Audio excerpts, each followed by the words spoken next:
Welcome to Cambridge English Language Institute. This is Ansar Ahmed, and today's video I'm going to talk about unit number 2 homeostasis, second year biology.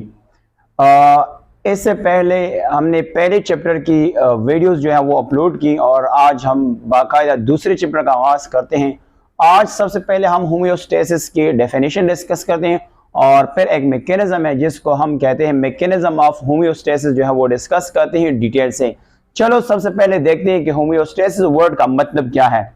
तो अगर हम यहाँ से देखें the word homeostasis को देखें तो ये सबसे पहले कौन सा साइंटिस्ट था जिन्होंने ये वर्ड यूज किया था, होम्योस्टेसिस। ये वर्ड सबसे पहले क्वाइन किया था, एक साइंटिस्ट था जिसका नाम है basically called here, we call it here, that is called Walter Cannon ने इसको क्वाइन किया था। कैनन ने उसको क्वाइन किया था जिसको वाटर कैनन। ये सबसे पहले ये वर्ड किसने क्वाइन किया था? साइंटिस्ट का नाम है वाल्टर कैनन।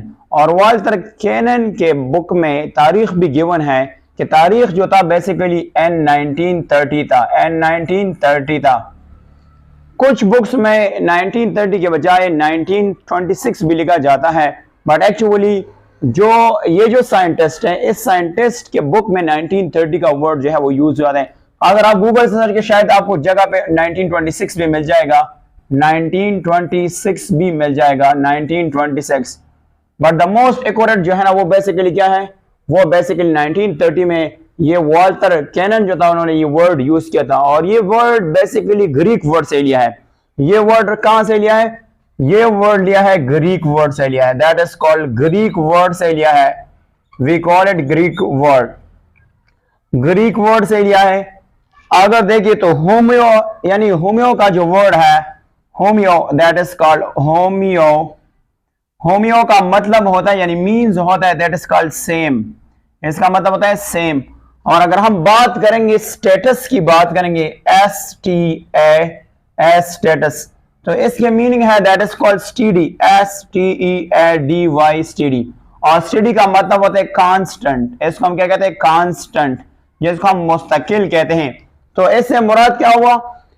इससे मुराद यह कि ये जो वर्ड है दो ग्रीक वर्ड से लिया है। और होम्यो का मतलब होता है सेम, स्टेटस कहते हैं स्टेडी और कांस्टेंट, यानी इससे मुराद होता है कि होम्योस्टेसिस वो कंडीशन होता है या एक ऑर्गेनिज्म की वो एबिलिटी होता है या एक सेल की वो एबिलिटी होता है जो इंटरनल एनवायरनमेंट को बाहर के साथ या इंटरनल कंडीशन को बाहर के साथ कांस्टेंट रखा जाता या नियर कांस्टेंट रखा जाता है। उसको हम कहते हैं कि बेसिकली क्या कहा जाता है, उसको हम होम्योस्टेसिस कहते हैं। डिफाइन करते हैं कि होम्योस्टेसिस बेसिकली क्या है। तो हम होम्योस्टेसिस को डिफाइन कर सकते हैं, दैट इज कॉल्ड, डेफिनेशन इसका ये है कि इसको हम बेसिकली कहते हैं the ability of an organism. हम यहां पे बात करते हैं the ability, that is called ability of an organism, that is called an organism, एक ऑर्गेनिज्म की वो सलाहियत, और may we call here cell to regulate, that is called, और we can also call maintain, regulate, that is called regulate internal conditions, that is called internal condition constant, internal condition that is called constant or near constant, we call it here constant or near constant is known as, near constant is known as, we call it here, that is called homeostasis, that is called homeostasis। homeostasis क्या है? homeostasis से मुराद ये है कि हमारा body के अंदर जो कंडीशन है वो बाहर के कंडीशन के साथ अगर कांस्टेंट किया जाए, कांस्टेंट से मुराद क्या, बैलेंस किया जाए, या इसको हम कहते हैं इसको इक्वल किया जाए। कंप्लीटली कांस्टेंट तो नहीं रह सकता, अप एंड डाउन हो सकता है, बट अगर नियर कांस्टेंट या कांस्टेंट हो जाए तो उस हालत को हम बेसिकली क्या नाम देंगे?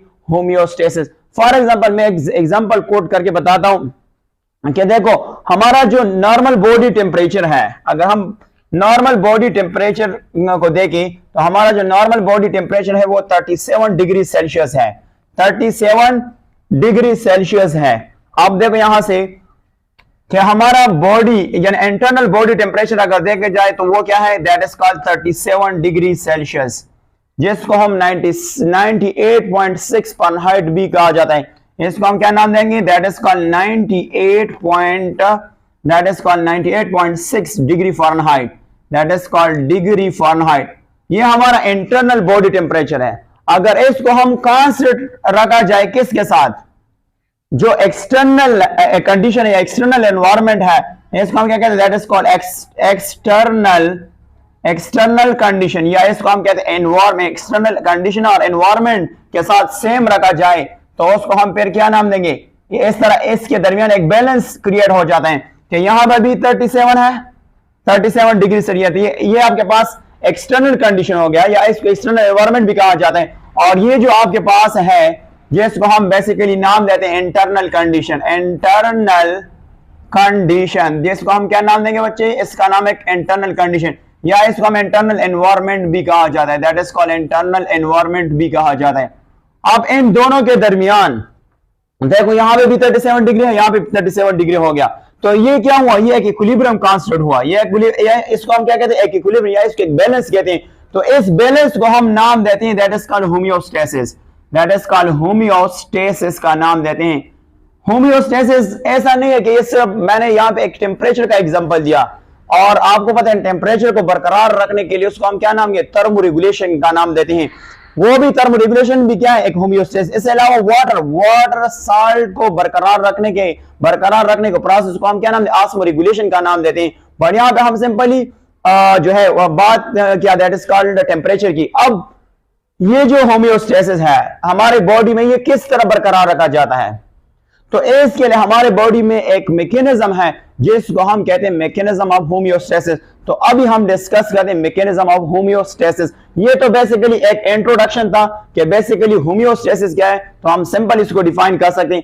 अब हम आते हैं इसके मैकेनिज्म को डिस्कस करते हैं कि इसके मैकेनिज्म किस तरह होता है। तो मैकेनिज्म बहुत सिंपल है। अगर हम यहां से देखें mechanism of homeostasis, that is called, हम अगर यहां से देखें तो हम डिस्कस कर सकते हैं कि मैकेनिज्म ऑफ होमियोस्टेसिस किस तरह होता है। That is called mechanism of homeostasis. That is called homeostasis. अब होमियोस्टेसिस का जो मैकेनिज्म है ये किस तरह होता है, किस तरह हमारे बॉडी को जो है वो रेगुलेट किया जाए, यानी इसमें बैलेंस होता है, इक्विलिब्रियम होता है। तो सबसे पहले हमारे बॉडी में एक प्रोसेस होता है जिसको हम नाम देते हैं होमियोस्टैटिक मैकेनिज्म। इसको हम क्या नाम देंगे, यानी होमियोस्टैटिक मैकेनिज्म। इसका नाम है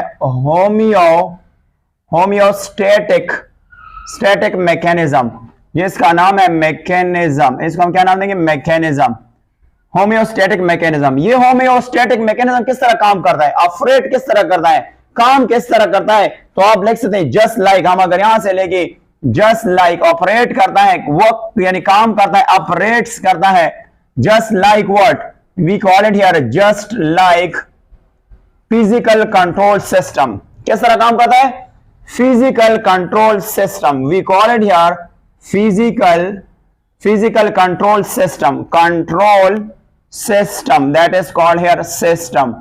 किस तरह काम करता है, ये काम करता है फिजिकल कंट्रोल सिस्टम की तरह। और फिजिकल कंट्रोल सिस्टम के 3 कंपोनेंट्स हैं, या इसको हम कहते हैं 3 पार्ट्स है। फर्स्ट का नाम है बेसिकली रिसेप्टर। इसको हम क्या नाम देंगे, that is called receptor, RECEPT और रिसेप्टर है। रिसेप्टर को हम सेंसर का नाम भी देते हैं, सेंसर। इसको हम क्या नाम देते हैं, सेंसर का नाम देते हैं। अब आपने मैट्रिक में पढ़ा कि रिसेप्टर बेसिकली क्या होते हैं, तो आप डिफाइन कर सकते हैं कि receptor are the body parts which receive the stimulus. और अब अगर आपसे कोई पूछे कि स्टिमुलस क्या है, तो आप बता सकते हैं any change in the environment which can initiate response is called stimulus. पर स्टिमुलस भी 2 तरह के होते हैं, एक्सटर्नल स्टिमुलस होता है, इंटरनल स्टिमुलस होता है। External stimulus for example fire हो गया, इंटरनल स्टिमुलस क्या हो सकते हैं, फॉर एग्जांपल बुक हो गया, इसके अलावा फैन हो गया, तो हो गया। इसमें आप बेसिकली जो यहाँ पे जो रिसेप्टर है इसका बेसिकली क्या काम होगा, तो मैं अगर इसके फंक्शन बताता हूं फिर मैं एक डायग्रामेटिकली समझाता हूं। तो इसका फंक्शन ये है, सेंसर का फंक्शन ये है कि ये डिटेक्ट करता है चेंजेस इन द बॉडी। ये क्या करता है, डिटेक्ट करता है change in the variable. Variable क्या चीज है बताता हूं, ये कौन सी चीज को डिटेक्ट करेगा? डिटेक्ट करेगा, detect changes, that is called changes, and variable, that is called variable. Variable में क्या करेगा? वेरिएबल कहते हैं जो चीज चेंज होता है। फॉर एग्जांपल टेम्परेचर एक वेरिएबल है, वाटर एक वेरिएबल है, साल्ट एक वेरिएबल है, और इसको फिर क्या करना है? एंड फीड्स करना है, दैट इज कॉल्ड फीड करना है। दैट इंफॉर्मेशन को वापस आपने लेना है, इंफॉर्मेशन टर्न बैक्स, वो कहां पे लेके जाना है? टर्न बैक्स करना है, कहां तक? That is called controlling centre. Controlling centre का दूसरा नाम क्या है? इसको हम बेसिकली इंटीग्रेटर भी कहते हैं। तो ये इंफॉर्मेशन कहां पे लेके आएगा? That is called control centre. Control centre तक ये लेके आएगा इंफॉर्मेशन। तो अब रिसेप्टर का क्या काम है? रिसेप्टर जो है ना, ये वेरिएबल को डिटेक्ट करेगा, ये वेरिएबल को डिटेक्ट करेगा और इस इंफॉर्मेशन को कोऑर्डिनेटर तक लेके जाएगा, या इसको हम बेसिकली क्या कहते हैं? इंटीग्रेटर। इंटीग्रेटर को हम सिंपली कहते हैं कि हमारा जो ब्रेन और स्पाइनल कॉर्ड उधर तक मैसेज लेके जाएगा। ठीक है, हम बात करेंगे डायग्राम से, बट यहां से इस वर्ड को जरा डेफिनेशन से क्लियर कर दें। दूसरा बात यह है कि एक का नाम है that is called control centre. Control centre, that is called centre. और इस कंट्रोल सेंटर का दूसरा नाम भी है, we call it here, that is called integrator. That is called integrator है, इसका नाम क्या है? इंटीग्रेटर। अब ये इंटीग्रेटर क्या करता है? इस इंटीग्रेटर का काम यह है कि ये इंफॉर्मेशन लेता है, कैसे लेता है? सेंसर से इंफॉर्मेशन लेता है और इसको एनालाइज करते हैं और स्टोर करते हैं सेट पॉइंट में। तो इसका काम क्या है कि ये इंफॉर्मेशन लेता है, दैट इज कॉल्ड इंफॉर्मेशन लेता है। कैसे लेता है? सेंसर से। सेंसर से इंफॉर्मेशन लेता है और फिर इसके साथ क्या करता है? स्टोर करता है। स्टोर करता है, that is called set point पे, सेट ऑफ पॉइंट पे। अब मैं बताऊंगा कि सेट पॉइंट क्या होता है। सेट पॉइंट बेसिकली एक खास वैल्यू होता है जो वो किसके साथ कंपेयर किया जाता है? बॉडी या सेल के साथ कंपेयर हो जाता है। उसको हम क्या कहते हैं? हमारा होम्योस्टेसिस का एक मकसद होता है, उस मकसद का नाम है मेंटेनेंस ऑफ इक्विलिब्रियम। तो वो जब मेंटेनेंस ऑफ इक्विलिब्रियम करते हैं, वो एक खास वैल्यू के साथ जो है वो मतलब मैच करता है, यानी कनेक्ट करता है। उस खास वैल्यू का नाम क्या होता है? सेट पॉइंट होते हैं। आगे आ जाएगी डिटेल से। ये आपके पास दूसरा फैक्टर हो गया। तीसरा फैक्टर का नाम है जिसको हम बेसिकली कॉल्ड इफेक्टर। तो ऐसे आप अगर मैट्रिक के बुक उठा देते हैं तो उसमें बेसिकली क्या रहेगा? इफेक्टर क्या होता है? Effector are the body parts which show response, और इनमें से मसल हो सकता है या ग्लैंड हो सकता है। यहां पे क्या है? According to FSC level third one क्या है? जिसका नाम है इफेक्टर्स। जिसका नाम क्या है? इफेक्टर्स है। इसका नाम क्या है? इफेक्टर्स। और इफेक्टर्स क्या है? तो आपको पता है effector is the mechanism that has effect on variable, यानी इफेक्टर का किस पे? ये एक मैकेनिज्म है, दैट इज कॉल्ड मैकेनिज्म है। और इसका इफेक्ट किस पे है? That has effect on where, effect है किस चीज पे? That is called on variable, यानी वेरिएबल पे उसका इफेक्ट होगा। वेरिएबल आता है चेंज का। और ये आपके पास कौन कौन सी चीजें हो सकता है? ये बेसिकली मसल हो सकता है, मसल्स के अलावा ये हो सकता है ग्लैंड हो सकता है, एक्सेट्रा, ये सारे हो सकता है। तो अगर ये बेसिक चीजें समझ आए तो हम एक लिंक लेके आ सकते हैं। अब हमने इस मैकेनिज्म को लिंक करवाना है थ्रू हेल्प ऑफ डायग्राम। पहले हमें बेसिक समझना है कि स्टिमुलस क्या चीज होता है, रिसेप्टर क्या चीज होता है, कोऑर्डिनेटर क्या चीज, इफेक्टर। अगर हम ये बेसिक समझ जाए ऑटोमेटिकली हमें एक लिंक भी समझ जाते हैं। Let's begin with the temperature, और बाय टेक एग्जांपल ऑफ एक एग्जांपल लेते हैं। एग्जांपल जो है वो हम एक डायग्राम से लेते हैं कि एक डायग्राम से ये सारा जो फीडबैक मैकेनिज्म है इसको क्लियर करते हैं। सबसे पहले बात यह है कि हमारे बॉडी में आपको पता है एन फुट, जिसको हम कहते हैं input, into the system, into the system, system. तो ये अगर मैं यहां पे देखूं तो आपको हमें एक एन फुट चाहिए। एन फुट कौन लेके आएगा? एन फुट जो है ना वो बेसिकली होगा स्टिमुलस। वो बेसिकली क्या होगा? स्टिमुलस। और in case of year stimulus क्या होगा? इन केस ऑफ ईयर हम लेते हैं एग्जांपल ऑफ टेम्परेचर।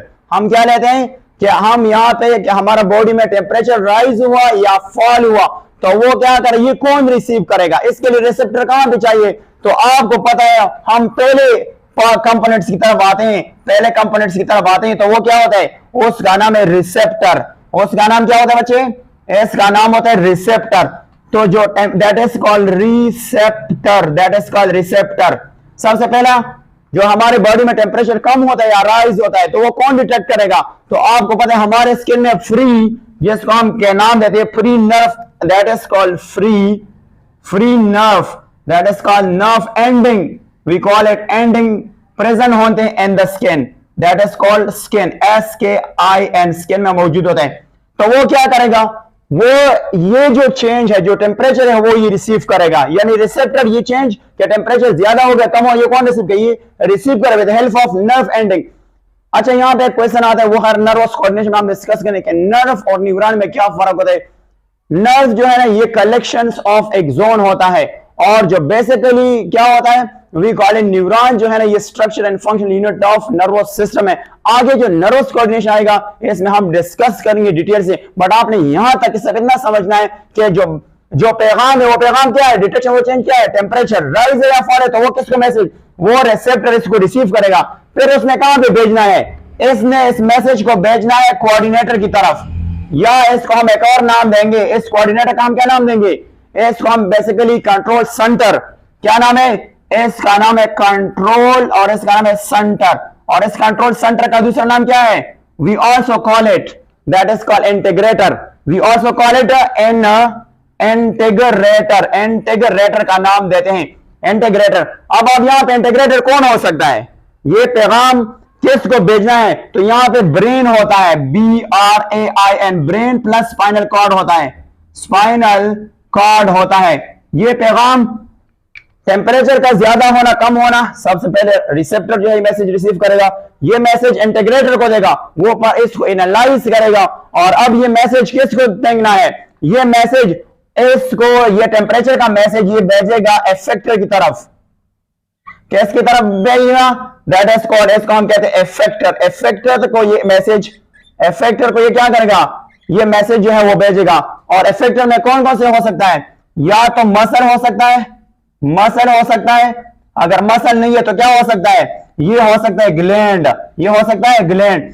तो इफेक्टर क्या करेगा, इन केस ऑफ टेम्परेचर, आपको पता है ये इफेक्टर किसको मैसेज देगा, ये इफेक्टर जो है मैसेज देगा blood vessels, blood vessels, VESSEL vessels, vessels are may be that sweat glands, that is called sweat glands को सिग्नल भेजेगा, और वो फिर क्या करेगा, बॉडी का जो है वो रिस्पॉन्स शो करेगा, यानी सबसे पहले रिसेप्टर मैसेज रिसीव करेगा, फिर इंटीग्रेटर को देगा, फिर इफेक्टर जो है ना वो किसको मैसेज, ब्लड वेजल को और स्वेट ग्लैंड्स को मैसेज देगा। जब मैसेज देगा तो यहां पे क्या हो जाएगा, यहां पे जो रिस्पॉन्स होगा यानी सिस्टम का रिस्पॉन्स हो जाएगा, क्या हो जाएगा, मैं अगर यहां पे लिखूंगा तो सिस्टम क्या करेगा, दैट इज कॉल्ड जो यानी रिस्पॉन्स होगा, दैट इज कॉल्ड रेस्पॉन्स, और कौन इसको, सिस्टम जो है वो क्या करेगा, सिस्टम्स, जिसको हम कहते हैं सिस्टम